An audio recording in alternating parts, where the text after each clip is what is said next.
मेरी शादी को 8 साल बीत गए थे। परिवार में 2 बेटियां, किरण और गुड़िया के अलावा पति राकेश था, जो सीधा और थोड़ा कम अक्ल था। राकेश मरियल देह का मेहनती इंसान था। घर के सामने हमने एक ढाबा खोल रखा था। राकेश का ढाबे पर सुबह से रात तक डटकर मेहनत से R0.02 कमाना और बीवी बच्चों का पेट भरना ही उसकी जिंदगी का मकसद था। जब कभी बारिश के दिनों में ताल तलैया में मछलियां भर जाती, तब राकेश की जीभ लाल से लार टपकने लगती थी और वह जाल लेकर मछली पकड़ने दोस्तों के साथ घर से निकल पड़ता था। गांव में मजदूरी न मिलने पर वह कई बार दिहाड़ी मजदूरी करने आसपास के शहर में भी चला जाता था। तब मैं अकेले ही सुबह से रात तक ढाबे पर रहती थी। गठीले बदन और तीखे नाक नक्श की मैं 28 साल की होकर भी गजब की लगती थी। जब मैं ढाबे पर बैठकर खनकती हंसी हंसती तो रास्ता चलते लोगों के सीने पर तीर छुप जाते थे। कितने तो मन न होते हुए भी 1 कप चाय जरूर पी लेते थे। एक बार मूसलाधार बारिश से मेरे गांव से आगे 2 मील दूर बहती नदी चढ़ाई थी। सारे ट्रक नदी के दोनों तरफ रुक गए थे। तकरीबन 1 मील लंबा रास्ता ट्रकों से जाम हो गया था। तब न कोई ट्रक आता था न जाता था। सड़क सुनसान पड़ी थी। इस कारण मेरा ढाबा पूरी तरह से ठप हो चुका था। मैं रोज सवेरे ग्राहक के इंतजार में पलक पावड़े बिछाकर बैठ जाती और एक एक करके 4 दिन निकल गए और एक भी ग्राहक न फरका था। बोहनी तो हुई ही नहीं, उल्टे गांठ के पैसे और निकल गए थे।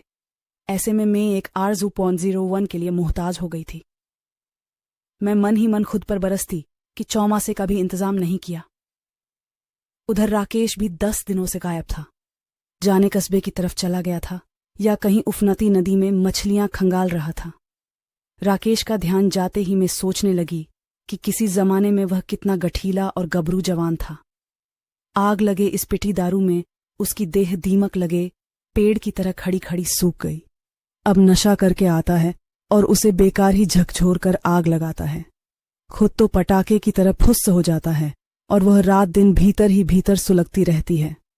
कभी कभी तो राकेश खुद ही कह देता है कि रेखा, अब मुझ में पहले वाली जान नहीं रही तो तलाश ली कोई गबरू जवान जिससे हमारे खानदान को एक चिराग मिल जाए।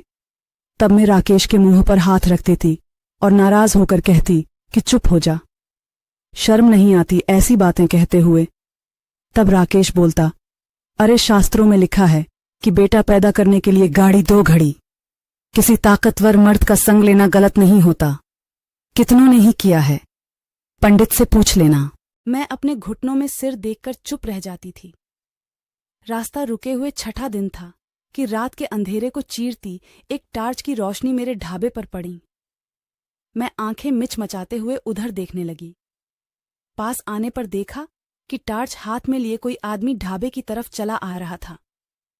वह टार्च वाला आदमी ट्रक ड्राइवर का नाम प्रदीप था। प्रदीप आकर ढाबे के बाहर बिछी चारपाई पर बैठ गया।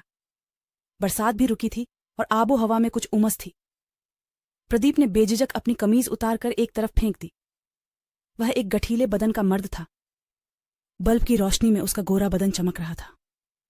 बेचैनी और उम्मीद में 2 टीमें कनखियों से उसे ताक रही थीं। थकान और गर्मी से जब प्रदीप को कुछ छुटकारा मिला, तब उसका ध्यान मेरी ओर गया। वह आवाज लगाकर बोला, क्या कुछ रोटी वगैरह मिलेगी?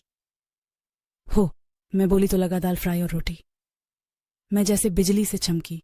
मैंने भट्टी पर फटाफट दाल फ्राई कर दी और कुछ ही देर में मैं गर्म तवे पर मोटी मोटी रोटी पलट रही थी। चारपाई पर पटरा लगाकर मैंने खाना लगा दिया। खाना खाते समय प्रदीप कह रहा था, 4 दिनों से भूख से बेहाल हो गया। जाने मेरे हाथों का स्वाद था या प्रदीप की पुरानी भूख। उसे ढाबे का खाना अच्छा लगा। वह 8 रोटी खा गया। पानी पीकर उसने अंगड़ाई ली और वहीं चारपाई पर पसर गया। मुझको जेब से निकालकर उसने RC500 का एक नोट दिया और बोला, पूरा पैसा रख लिए। मुझको जैसे पैर में पंख लग गए थे। मुझे प्रदीप की बातों पर यकीन नहीं हो रहा था। बर्तन नाली पर रखकर मैं फिर बत्ती के पास आ बैठी। कुछ देर बाद वह बोला, आज यहां रुकने की इच्छा है। आधी रात को कहां ट्रक के पास जाऊंगा, क्लीनर ही गाड़ी की रखवाली कर लेगा। जो तुम्हें कोई ऐतराज नहीं। मुझको भला क्या ऐतराज होता। मैंने कह दिया कि मुझे कोई ऐतराज नहीं है। अगर रुकना चाहो तो रुक जाओ। और प्रदीप चादर तानकर सो गया। रात गहरी हो रही थी। बादलों से घिरे आसमान में बिजली की चमक और गड़गड़ाहट रह रहकर गूंज रही थी। तब रात के 12 बजे होंगे। किसी और ग्राहक के आने की उम्मीद छोड़कर मैं वहां से हटी। देखा तो प्रदीप धनुष बना गुड़ी मुड़ी हुआ चारपाई पर पड़ा था। मैं भीतर गई और एक कंबल उठा लाई। प्रदीप को कंबल डालते समय मेरा हाथ उसके माथे से टकराया तो मुझे लगा कि उसे तेज बुखार है। मैंने अचानक अपनी हथेली प्रदीप के माथे पर रखी। वह टुकुर टुकुर मुझे ताक रहा था। उन आंखों में मैंने अपने लिए एक चाहत देखी। जब मैं चलने लगी तो अचानक से उसने मेरा हाथ पकड़ लिया।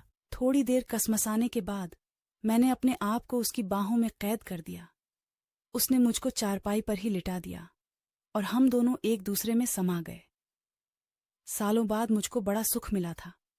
भोर होने से पहले ही मैं उठी और पिछले कमरे की ओर चल पड़ी थी। मैंने सोचा